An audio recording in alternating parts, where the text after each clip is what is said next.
It is an endless effort to maintain these tunnels. For our team, we are working on bench wall repairs to make sure that the structure of the tunnel is still in good shape, that we are actually able to walk on the bench wall for both maintenance purposes and also for emergency exit of if there was an event in the tunnel for passengers. So this weekend, we're piggybacking off of this primary outage over at the portal of the South Tube.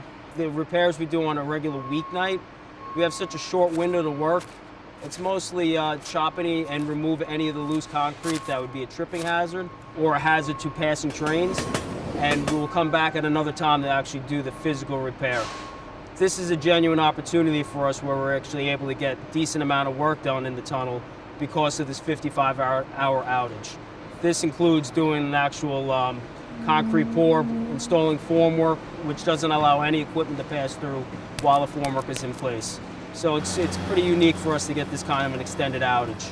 It's very challenging, and it teaches you the value of every minute of every work hour here.